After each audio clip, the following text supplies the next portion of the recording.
until about 5. Yeah, sure. On this morning, we'll run a little bit. Sure. Yeah, no worries, it's fine. It's fine. We've got the graveyard shift, it's all right. Yeah, everybody got to be nodding off in a minute. The good news is it's post-lunch, so everyone's actually going to be fairly quiet until it comes to the Q&A, and hopefully Yeah.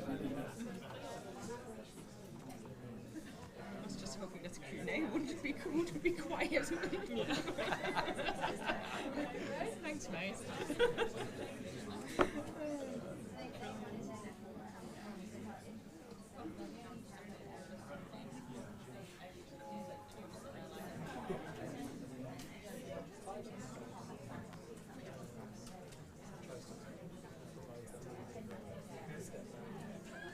Sit to the front. Come on, interact with us. Come on, we're feeling left out.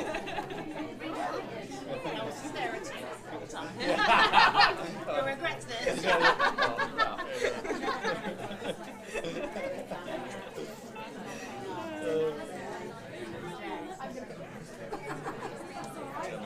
Hopefully the camera's off still. I'm ignoring it.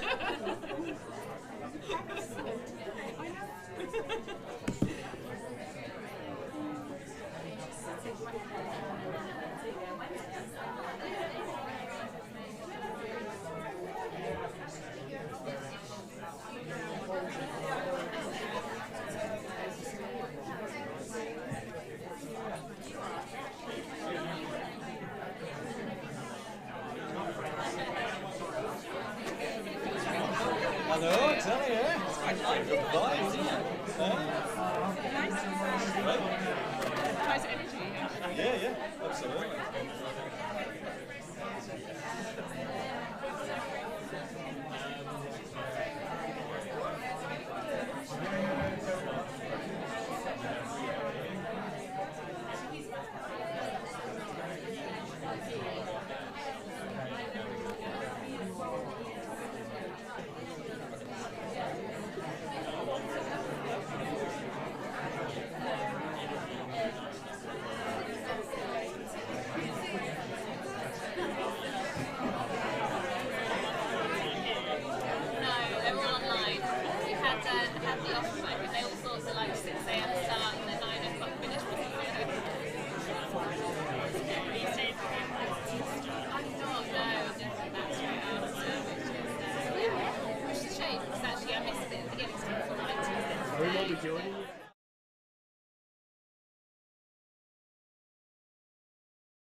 Good afternoon, everyone.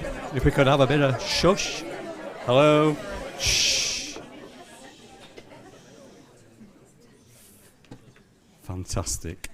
I'm really surprised, actually, that for two reasons. One is this is a session just after lunch, and I'm quite surprised how many people have attended after that. And we're talking about infrastructure and social value, and I'm absolutely amazed at how many people want to know about that. So that's it's a fantastic tick on that occasion as well. Obviously, before we do start, we're going to take questions at the end of the session, just in the same format as every other session from that perspective.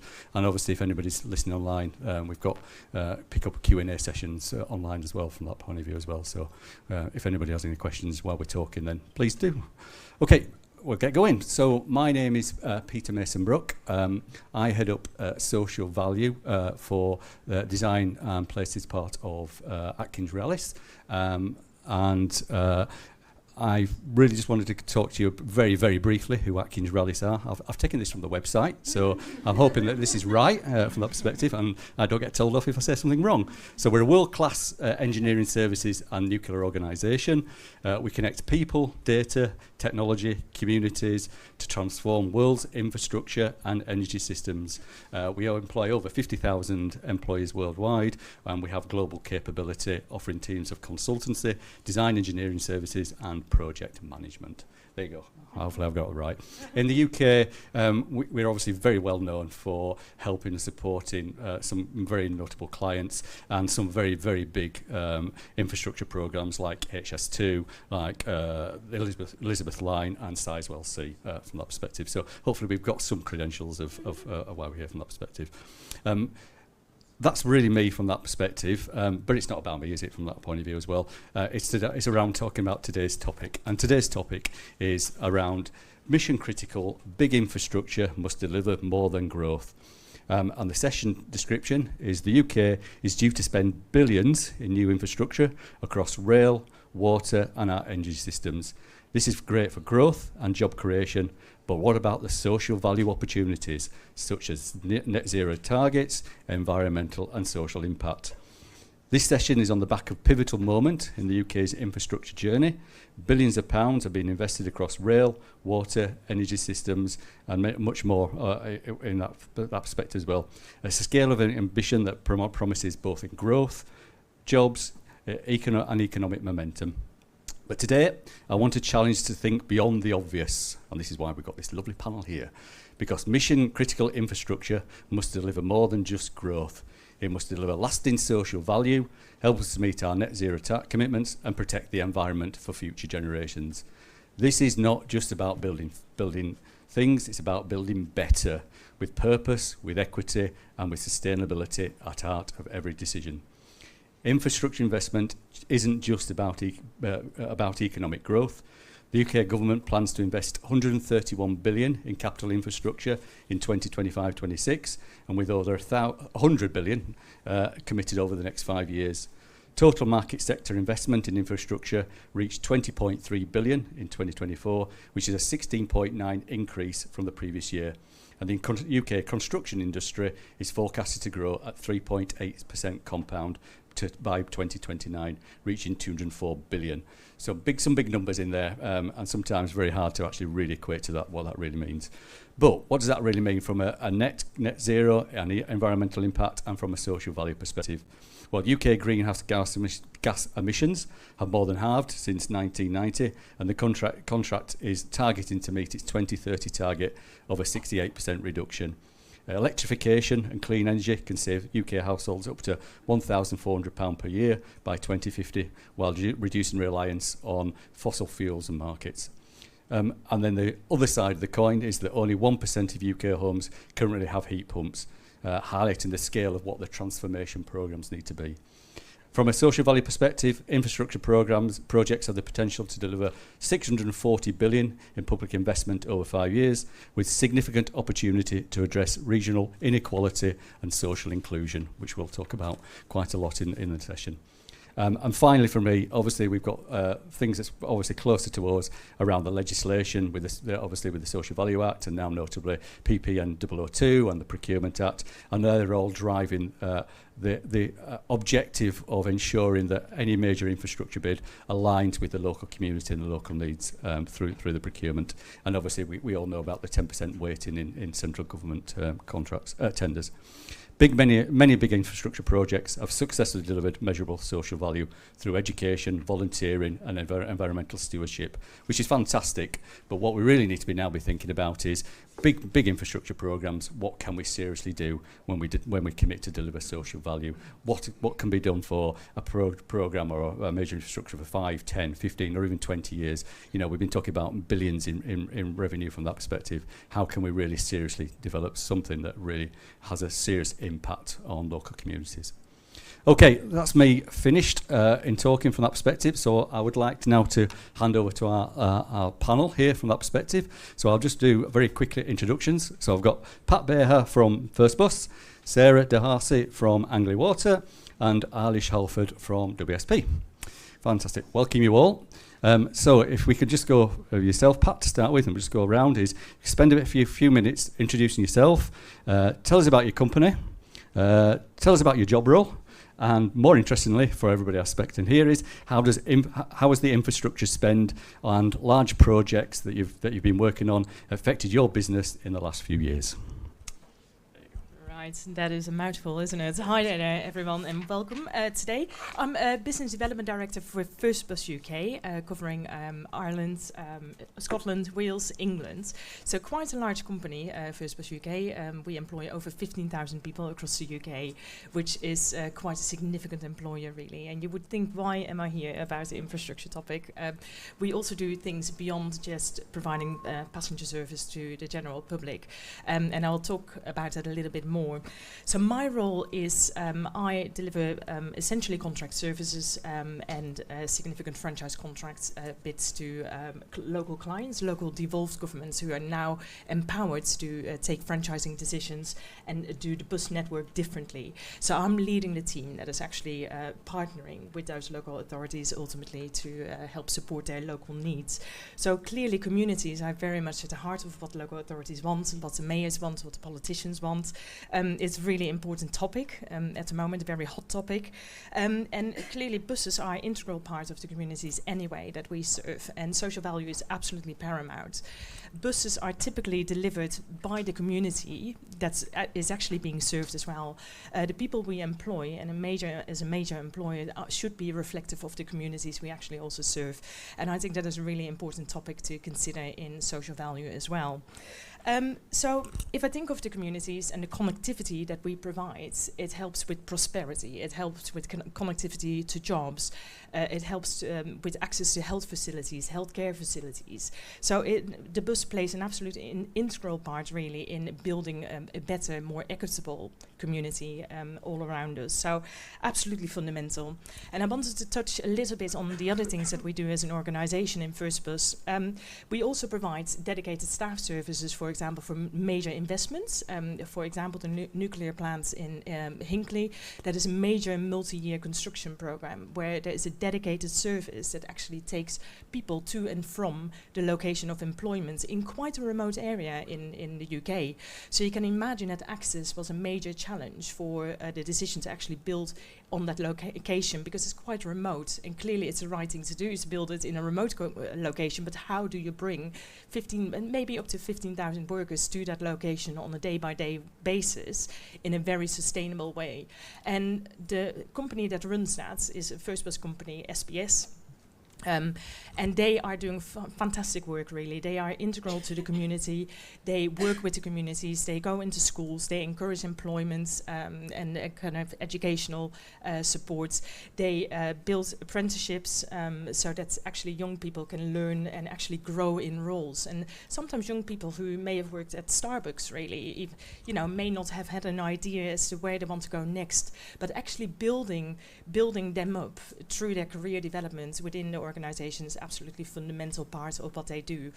They also set up well-being hubs, career hubs, essentially, and also they do a culture club, and they actually do volunteering in the community. So when one of the local charities was struck by vandalism, it was a sensory garden for people with challenging needs, and they just go into the garden, make sure that the fencing is redone, that the plants are there. They collect funds really and support.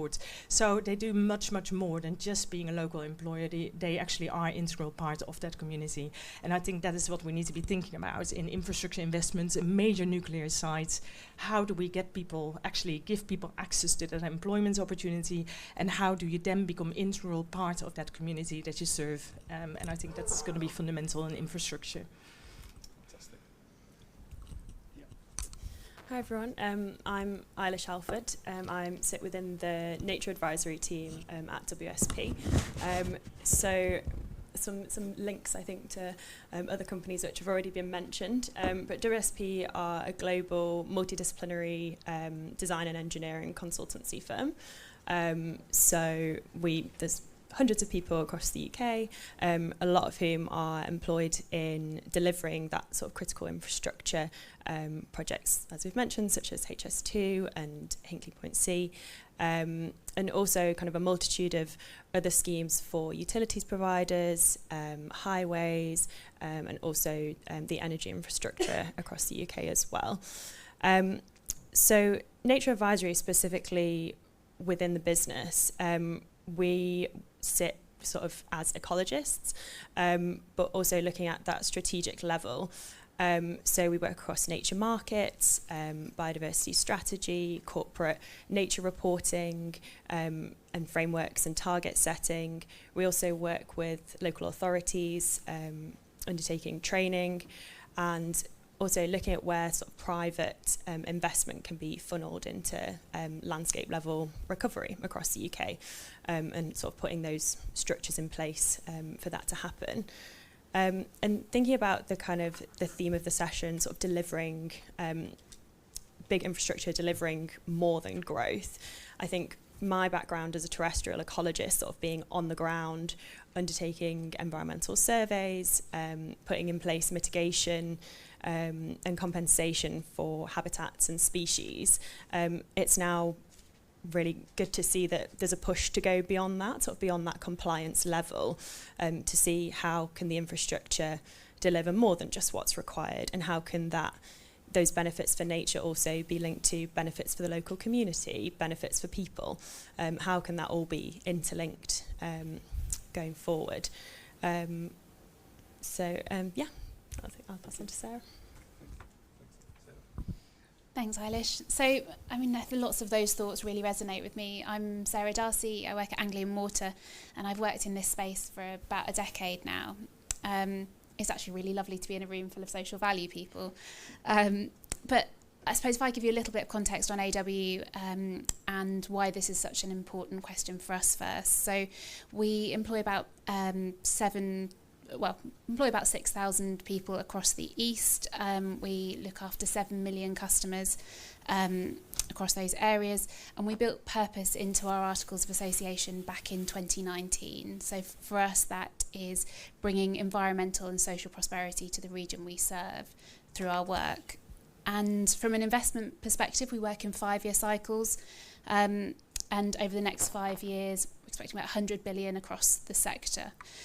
It's the beginning of a multi-decade programme as well, so this is not just the next 5 years, this is a long-term programme which will support lots of growth industries going forward. From an Anglian perspective, we've got a really significant investment plan which includes 2 new reservoirs, so this will be the first time that reservoirs on that scale have been built in the UK for 30 years, and the 2 we're planning to build will serve 750,000 people. As well as a significant pipe interconnector and hundreds of acres of nature-based solutions. So we do this against the context of climate change, I think we're all aware, and the unprecedented impact of that on population growth in the East, particularly as one of the UK's driest regions, with a low-lying coastline, some fast-growing cities, and 75% of which is agricultural land. So I was reflecting on this session titled today, and just I think there were a couple of things that really hit me. The first being the importance of deep engagement and listening as part of this conversation, rather than as organisations us expecting to know the answers already. There's an opportunity, I think, across thinking broader than just one capital, so broader than financial capital, or even just broader than community, into nature, and thinking more holistically about the decisions that we make. And finally, I think the opportunity to work in partnership and collaboratively. Lovely. Thank you very much indeed. That's great. We could stay with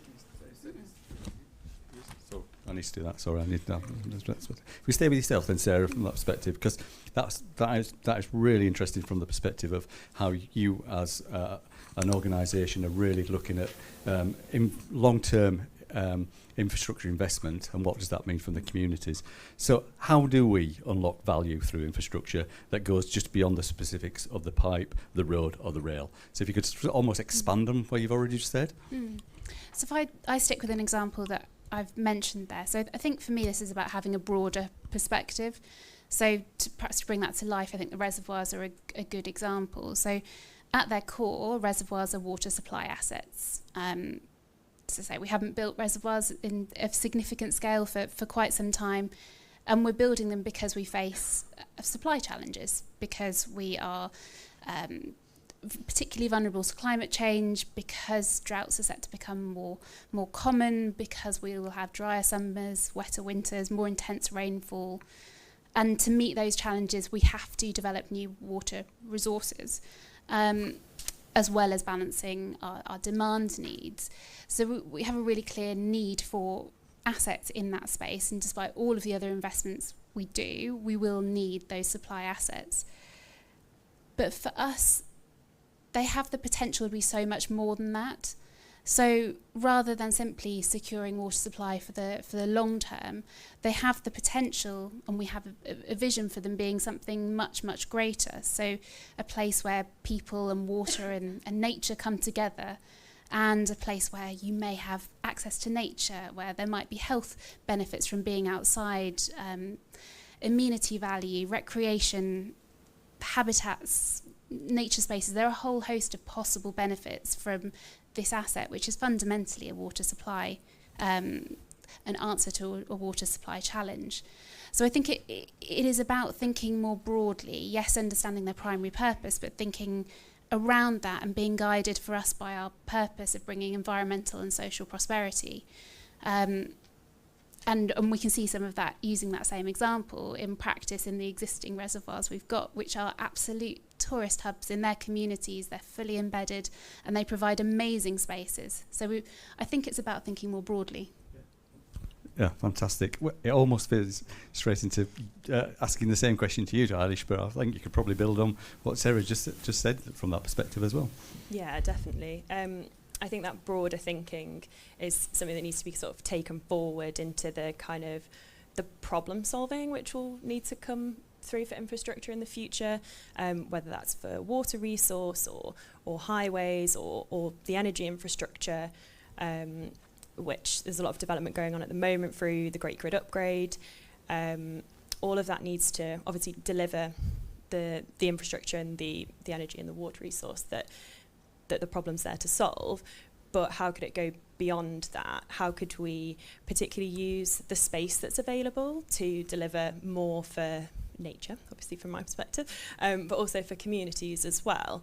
So, for example, National Highways, they own about 30,000 hectares of road verge in the UK, and that's just kind of like, how could that land be better used to deliver outcomes for nature, which in turn, for people using those road networks on a daily basis, I think seeing nature and being amongst it is far better for people's well-being, sort of on a every day on those commutes.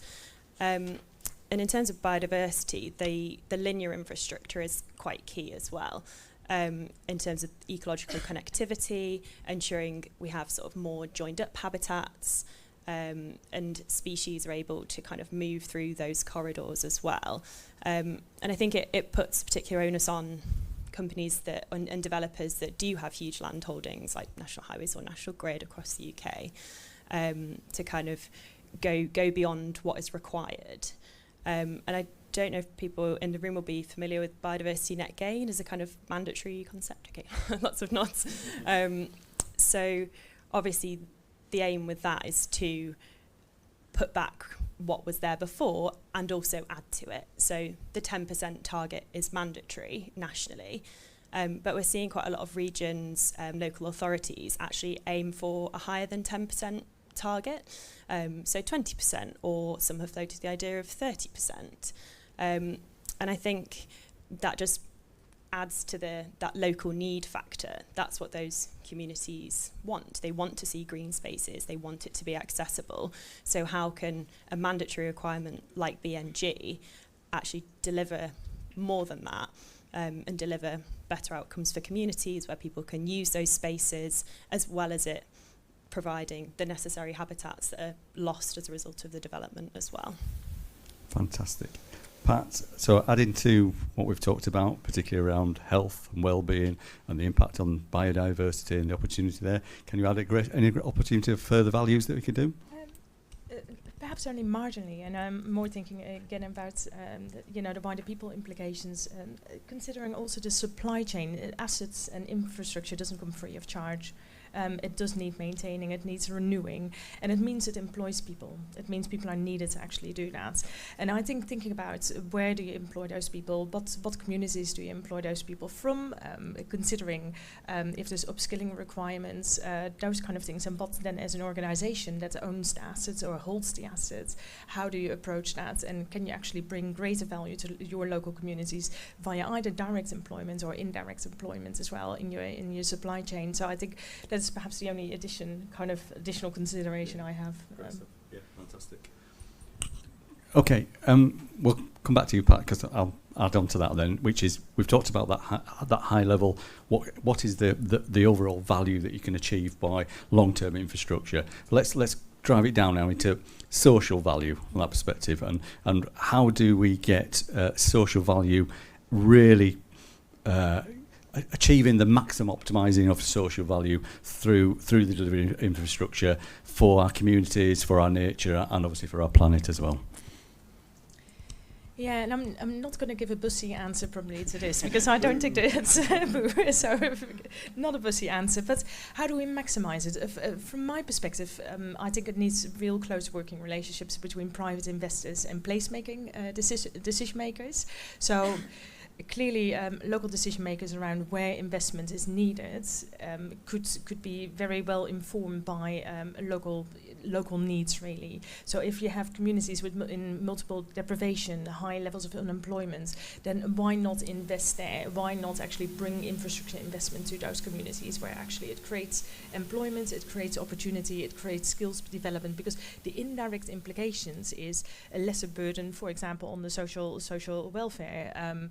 It has such a major knock-on impact if you can actually bring investments to areas of multiple deprivation. So I think it's working together and close collaboration with planning placemakers, planning decision makers, and actually the private sector as to decide where to actually make that investment in infrastructure. I think that's really critical. And sorry, I'm holding the mic really. It is. Gosh, what was the question again? I've lost it. No, I'm passing it on. I'm passing it on.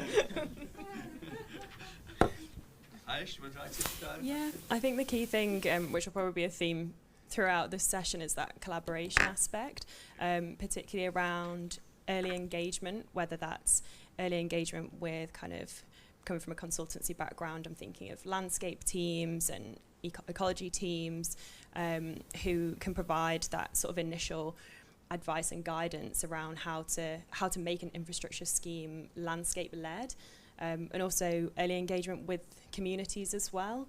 A lot of what we do in terms of mitigation for biodiversity impacts needs to be very site specific. You replace what's been lost at that site. So why would you not also engage the communities around that area to see exactly what they want in that area at a very early stage when you're sort of going into that scheme delivery? So yeah, I think the collaboration is really key, and particularly with, as you said, like local authority providers as well. You know, what is needed in that local area? Is there a lack of green space? Do people have to travel quite a distance to be able to go for a walk in a nature reserve?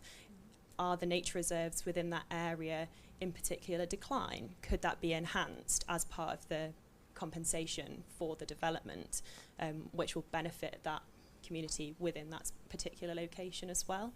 So, and I think even when you look at supply chains and some of the sort of corporate reporting that we do, it's still about drilling down to those specific locations, whether it's sort of material is sourced from somewhere specific. Therefore, when you're mitigating for that impact, you do it where the impact is felt. So I think it's about being location specific, and engaging those particular teams and communities that you need to get the best outcomes at the end of the project as well. Yeah. Sarah, anything else you'd like to add? I think perhaps just continuing the collaboration theme from a different perspective. I think there's often a whole host of partners who have skill sets and ideas which we can draw on, and that is third sector, but it's also supply chain. So I know from our perspective, we have learnt so much, and actually a lot of the things which have been delivered at Anglian have been through the expertise in our supply chain. So thinking particularly about carbon, and in the new assets we build, I think we're a 66% reduction from a 2010 baseline, and that's our supply chain coming up with new ideas, and with a significant challenge from us, but actually it's incredible the innovation that comes through collaborative action and some stretching goals.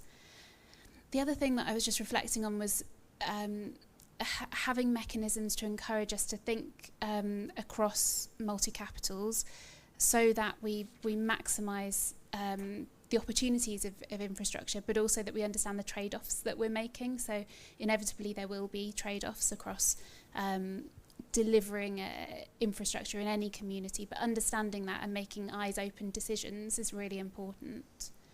And I suppose finally just the opportunity to think about the need differently. So from a water company perspective, this sometimes shows up as nature-based solutions. So how might you use a treatment wetland, for example, rather than a traditional kind of grey infrastructure solution or additional chemical dosing. So how do we think differently in the first place about what we need to do so that we have additional benefits that are baked in from the get-go? Lovely, thank you.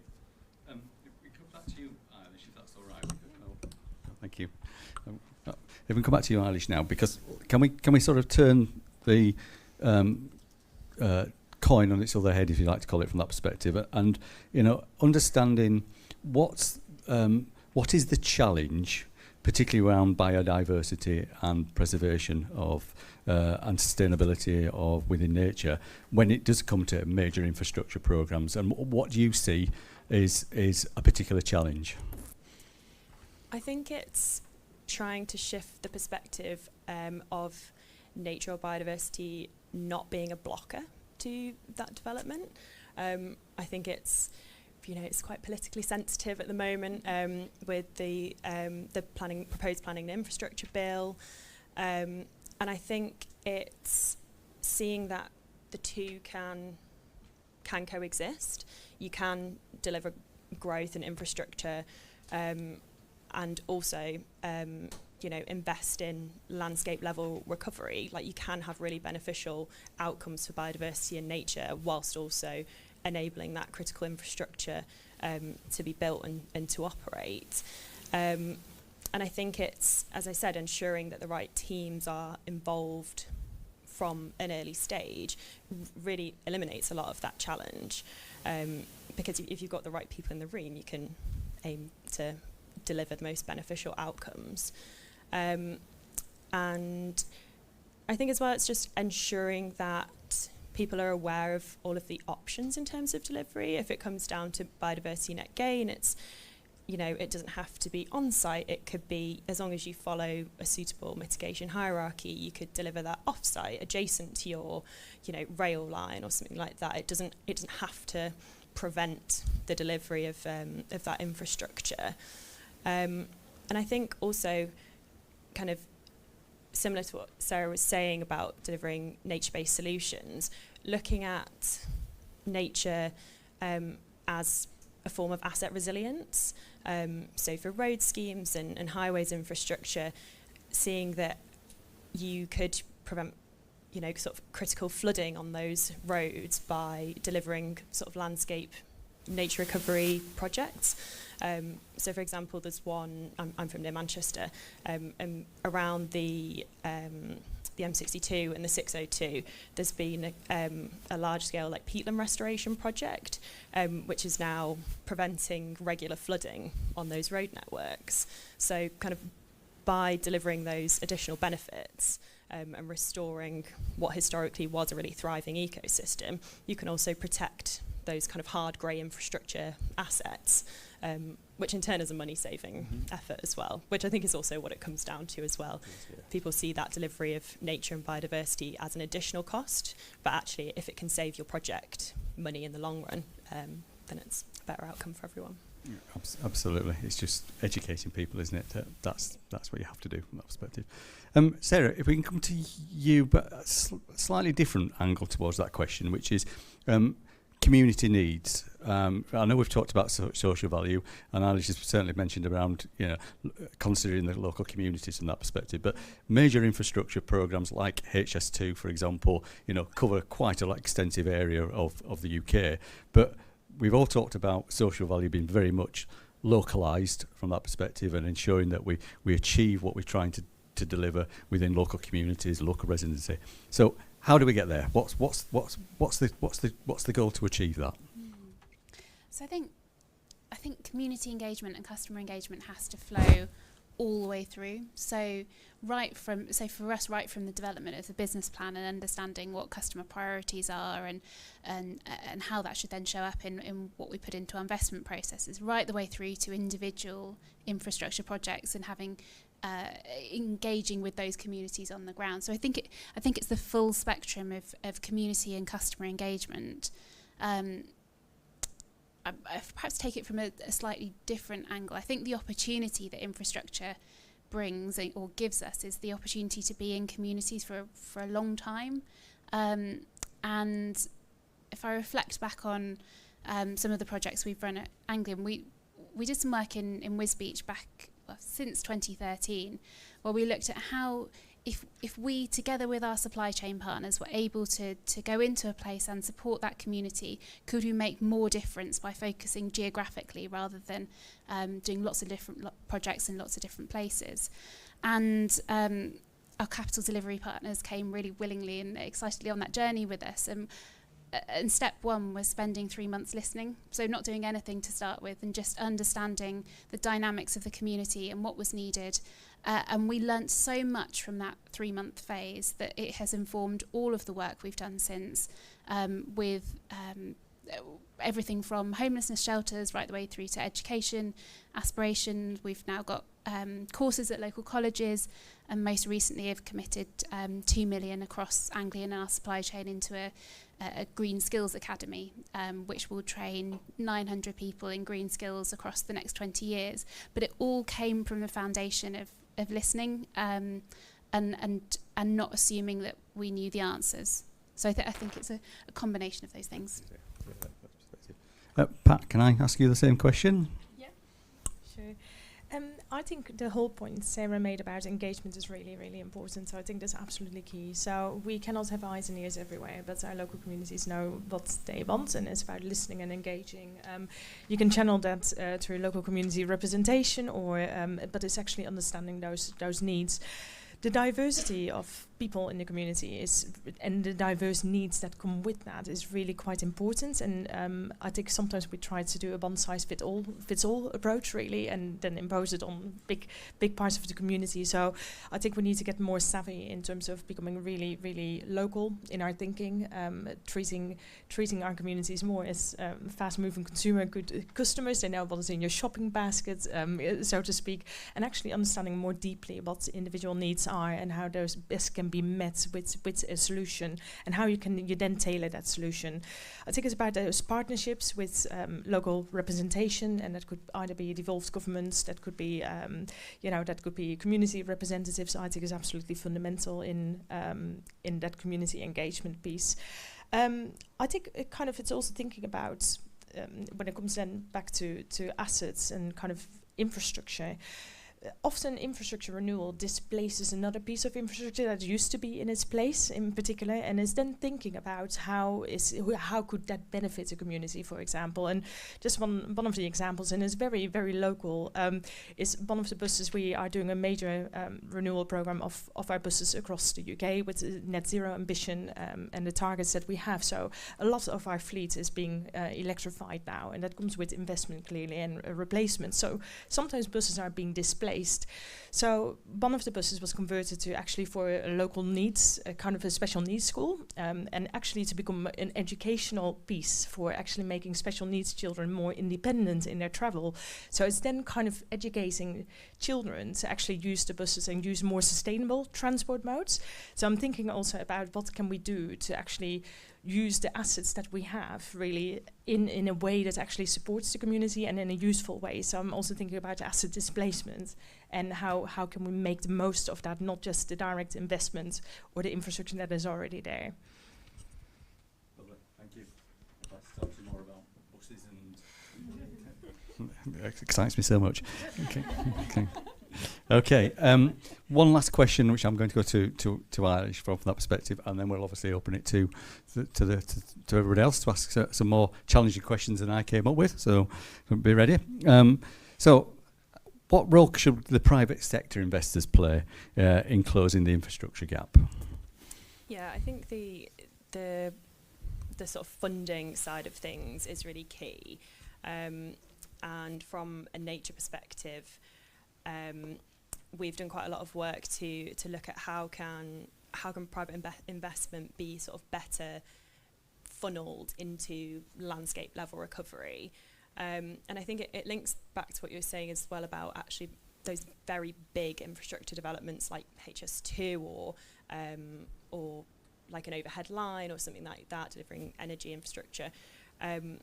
How do you look at delivering benefits across that whole scale, and actually it's the investment and making sure that's focused in the right place that is really key.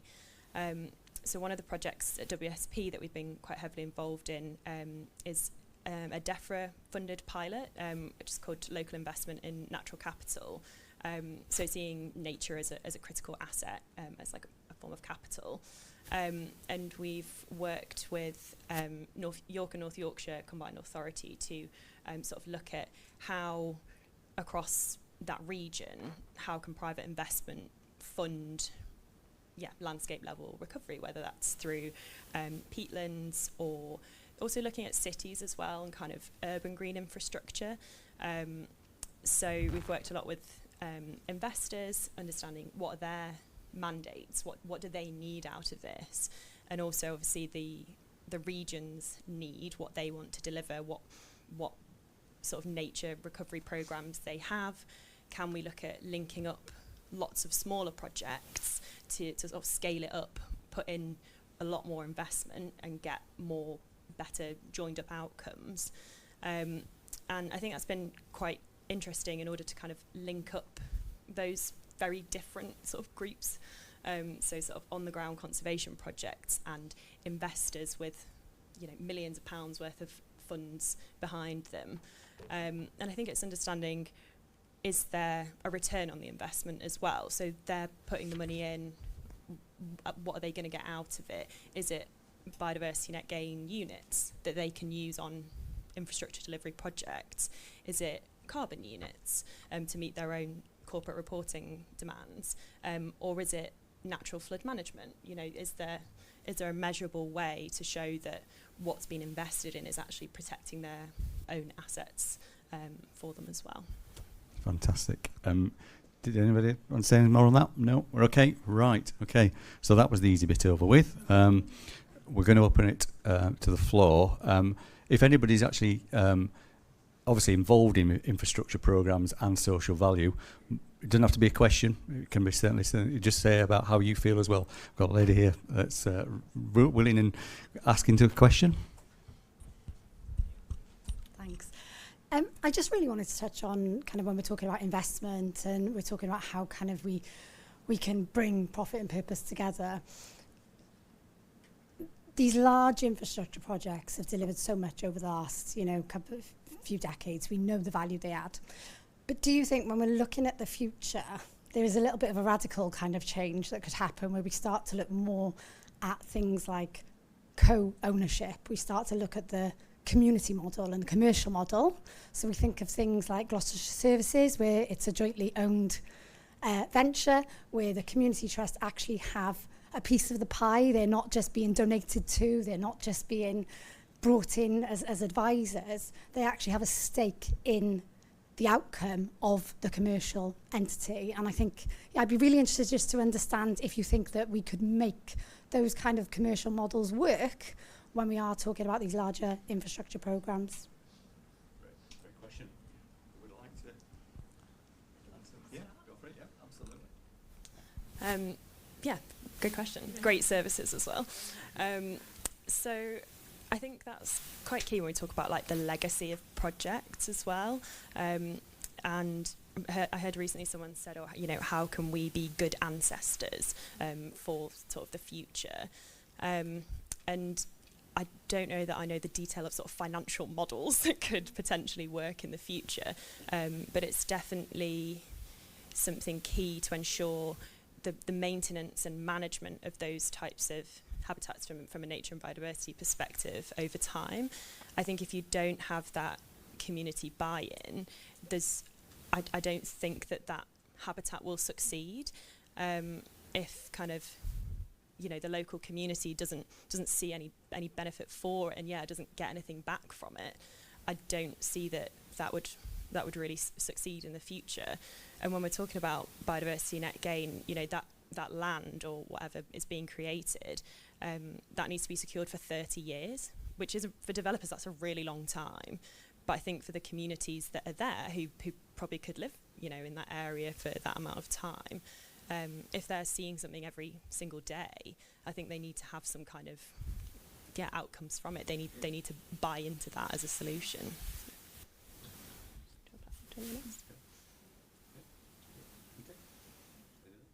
Hi, I'm Emma Johnson from a charity called Henry. Henry stands for Health, Exercise and Nutrition for the Really Young, and we work with families in disadvantaged communities to support them if they have children aged 0 to 5 and 5 to 12, we ultimately to reduce health inequalities and childhood obesity. So my question is, how can companies that are involved in the delivery of big infrastructure projects collaborate with charities and maximise the local knowledge and subject expertise to help deliver that important social value?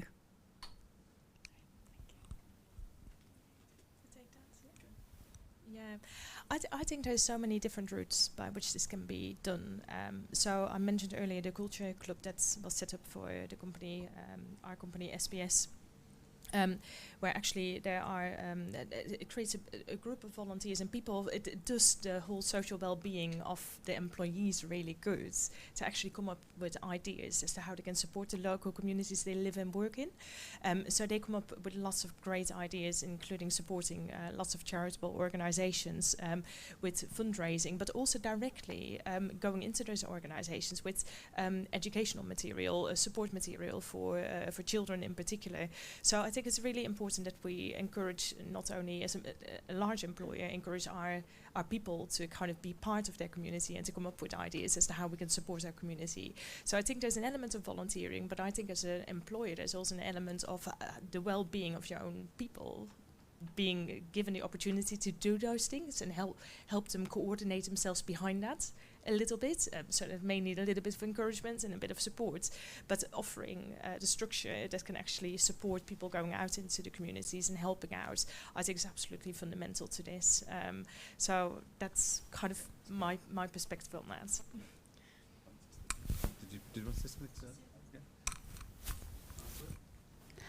I think just a really small addition. I think you've covered it really well, but there are opportunities, particularly as Eilish was talking about, in terms of where you create assets that are there for the long term. So thinking about our reservoirs, we have charities who operate from those to deliver benefits in the long term. So there's an amazing charity called Sailability that take young people out onto the reservoir who wouldn't normally get that opportunity. So those assets have the potential to host all sorts of goods for charities in the long term, and equally we have volunteers who support the conservation activity in those spaces, so where there's multi-benefits not only for the volunteers in terms of health and well-being, but for nature and for the long-term health and well-being of the spaces. So yeah, incredibly important. We have a question. This is a question to you, Sarah, but I need to have the microphone to pass it back to you. Which is all around reporting, and I think this is quite important, particularly for Anglian Water and your production of particularly of performance reporting.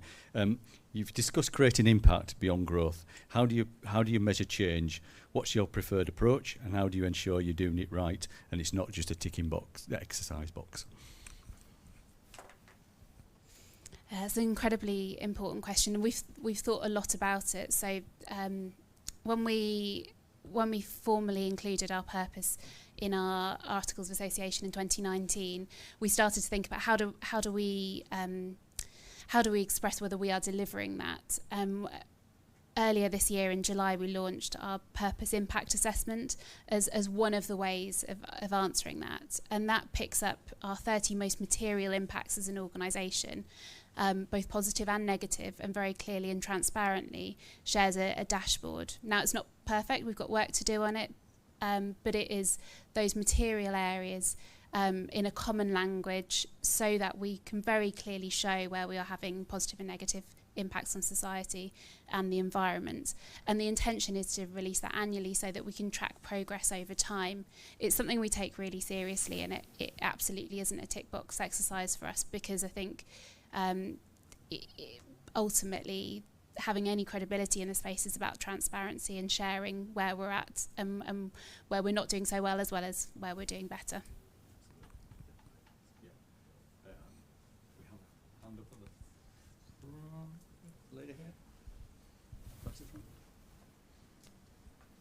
Hi, yeah, my name's Angela from E.ON. I have a question also about reporting, but I think it's more for Eilish. In terms of EIA's Equalities Impact Assessments and Health Qualities Impact Assessments, BNG, how does that fit into the TOMs and other measurement tools to be able to assess once you're actually in delivery phase? So I will hold my hands up and say I'm not super familiar with the TOMs, but obviously very familiar with EIA and those sort of reporting mechanisms, as well as BNG.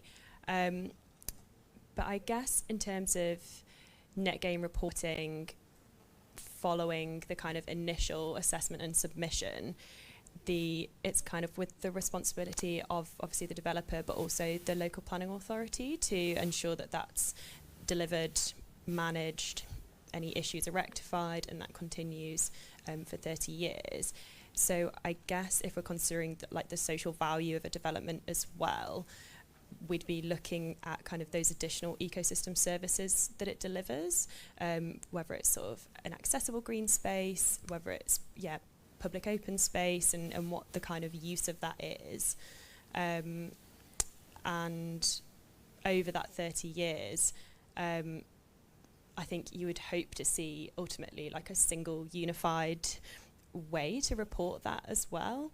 I think we've had the same issues in terms of looking at climate versus biodiversity as well, and it's sort of looking at it in two very different ways. You would hope that ultimately it's one kind of unified reporting system, but equally happy to pass to anyone else who has more experience of that.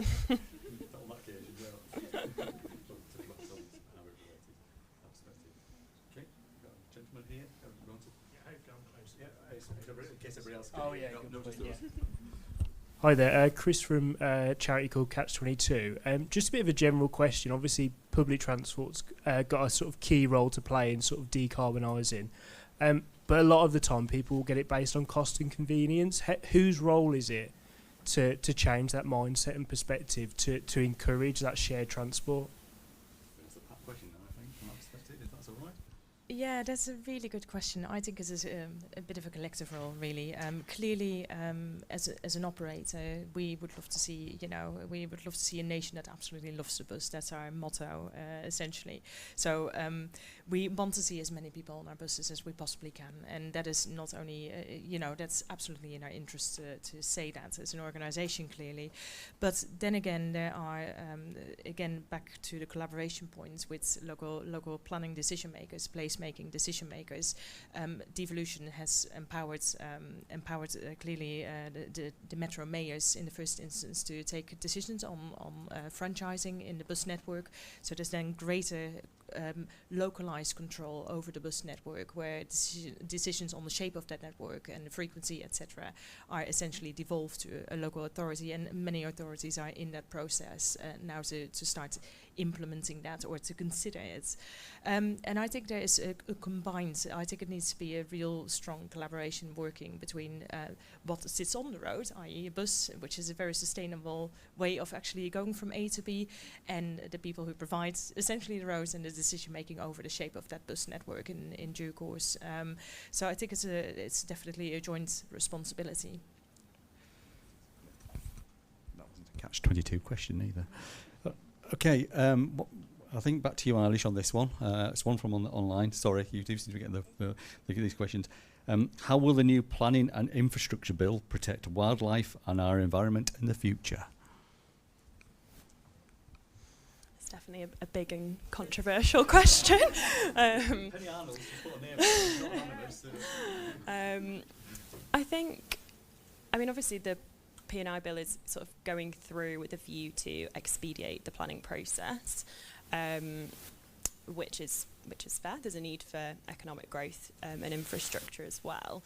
But I think the way that we potentially anticipate it working, obviously we don't know for sure, is that it will look at a more strategic level, sort of cross-regionally, at what the priorities for nature and biodiversity are in those areas. Obviously, people in my industry, there's quite a lot of uncertainty around what that will look like for our work for the future. But I would obviously hope that there's no reduction in the levels of protection that nature has in the future compared to what it has now. It might just look a little bit different. The way that we deal with sites might just be slightly different. And you would hope that would be on a more kind of strategic level in order to be able to deliver those kind of multiple benefits and sort of multiple ecosystem services as well across sort of habitat creation, whilst also ensuring that, what was there before is still maintained, and, we're not kind of removing things for the sake of it. So yeah, it's definitely an unknown, so it's quite a big question, but definitely on a lot of people's minds. Okay. Any more questions in the room? I've got another one online, but want to give anybody a chance? No? Right. Perspective. We've added another anonymous. Do you feel social value teams are well resourced, understanding the increased focus expectation for delivery on major infrastructure programs? I suspect from that perspective. Anybody willing to jump in with that one? Are you sure? I can probably go for it if you want, but I'm sure I have to be independent. I think it is too early to say, actually. But social value should be really a red thread through all that we do in organizations. So I think it is back to collective accountability. But I think when you consider functionality in an organization, there is a social value aspect to all that we do.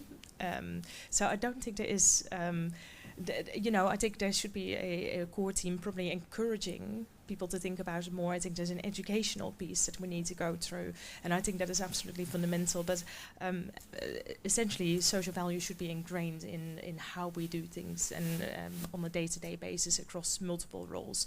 That is the nirvana, clearly. That is not the case yet, but I think there's an educational piece to go through first. I'd perhaps just echo that. I think certainly for me over the last 5 years, where I've seen incredible social value, it's often people using their skill sets for the benefit of society rather than necessarily bespoke projects that we or others have created with people using generalised skill sets. I think there's an incredible opportunity around skills-based volunteering and using the skills that we've got. And we did some work with 20 charities across Finland last year just around capacity building, and skill-based volunteering came up really strongly from them in terms of how how organisations can support where there's a really challenging funding landscape, where there is even greater need than ever before, and a need for charities to step into that gap. The opportunity that organisations have is to look at their skill sets and say, how do we help? What can we do that mean you don't have to spend money on something? Now it's not easy to do, and again we've spent some time trying to work out how do you translate the opportunities and the skills that you've got in organisations into what charities are really looking for, and that there is a sort of a difficult gap to cross there, so that everybody gets what they need out of it, and so that organisations can really offer meaningful support. But I think there's a huge opportunity in it. I will just say a few words. I shouldn't do, but I will do is because it's really hard to everything that I do around major infrastructure and social value, and I think it's the key element, which we've already talked about anyway, is collaboration. As much as the social value team try and drive an opportunity of change within what they're trying to do, and given the opportunity on major infrastructure programs with the term of the contract, the value of the contract, does give them that wider opportunity.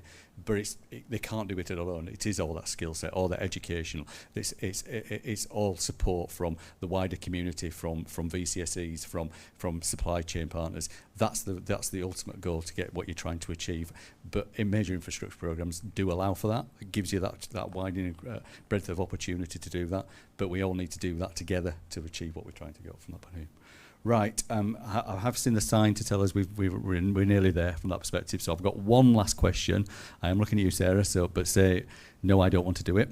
Is what are the panel's views on community wealth building or community engagement, particularly in regards to big infrastructure projects? So engagement with stakeholders, local residents, all that lovely stuff. I mean, I think unsurprisingly, absolutely vital. Not a controversial answer. I think particularly, if I think about we've got a consultation open at the moment for the Fens Reservoir, and we're looking at building the socio-economic strategy for that infrastructure, and it is community views, customer views, stakeholder views that will be integral to creating what that looks like, as well as understanding local plans, local aspirations. So not a surprising answer, but absolutely integral. Absolutely correct. Okay. Well, just to look at our time, we're in a very incredibly hot room. From that perspective, so I bet everybody would like to please to move out. We'd just like to say thank you very much to the panellists. Hopefully they were really, really good today. Thank you, and thank you for everybody else who's attended today. Thank you.